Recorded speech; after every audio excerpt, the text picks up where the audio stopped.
Mr. Akin. Thank you, Mr. Chairman. Just a couple of thoughts.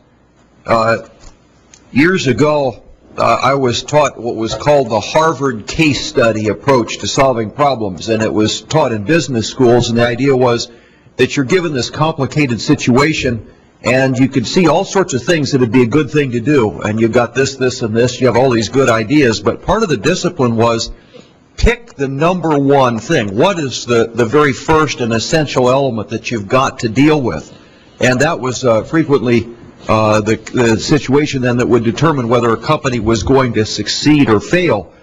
As I take a look at many of the things we've discussed even here this morning and that you're dealing with in the budget, we're dealing with to some degree some peripheral things, but it seems like there has been pretty good emphasis that the elephant in the room is the tremendous growth of entitlements. I just heard references to the fact that maybe the defense budget is really the bugaboo here.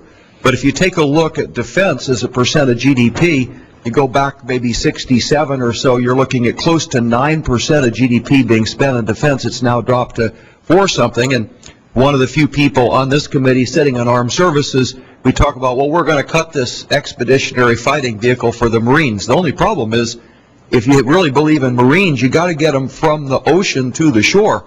So I'm not so sure that you've already cut the percent of GDP for defense, not quite in half.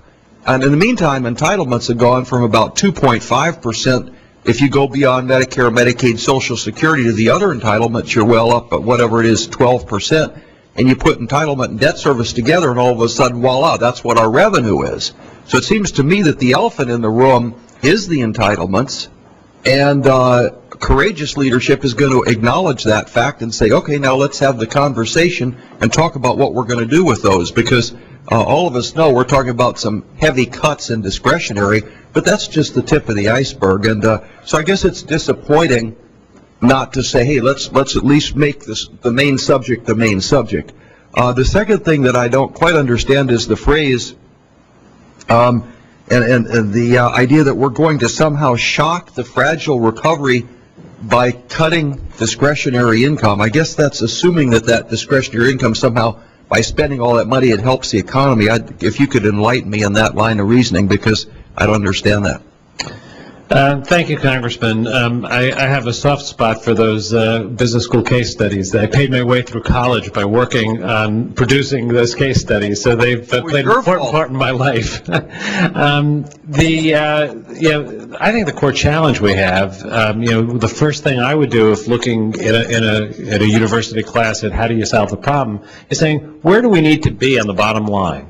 And the bottom line is we need to have a 3% of GDP deficit in order to say we're not adding to the debt. Then I would ask, what are you doing to get there? And we've put forward a plan that gets there. And then I would say you separate the question of what do you need to do for the long term.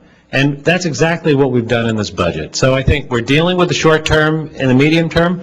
We're saying in a very direct way that we need to work together on the long term. And we're trying to leave as much open for discussion so that there's an environment where we can actually reach agreement. The easiest thing to do is to kind of polarize the environment. We're deliberately leaving room for that conversation. You talk about let me just jump in. I guess in order to come up with the numbers that you've come up with, some of the assumptions strike me as being a little odd. For instance, some of my Democrat colleagues have talked about how when President Bush took office that everything was rosy and perfect, but I recall there was quite a recession going in 2000, 2001.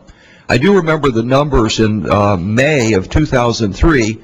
We did 3 unpopular tax cuts: capital gains, dividends, and death tax. They were unpopular because we were tarred and feathered as sticking up for the rich guy, but the trouble was it was those rich guys that owned the businesses that hired people. And if you destroy the businesses by overtaxing the owners of small business, then you don't have any jobs. And so I took a look at those numbers after capital gains, dividends, and death tax, and what we saw was that, first of all, the GDP jumped and it had the kind of growth that you want to make the budget numbers work. But we did it by cutting those taxes on the small business and the investors. We also saw that the employment turned right around. We got much more. We went from unemploying a lot of people to jobs being created. And last of all, according to just what Laffer predicted, the government revenues actually jumped up when we cut the taxes because of the fact the economy got back going. So I don't understand how you make it work with growth and still raising taxes. I would love to respond, but I suspect from the tapping I don't have time. Mrs. Pasquarello. Thank you, Mr. Chairman. Thank you for your service. Thank you, Congressman.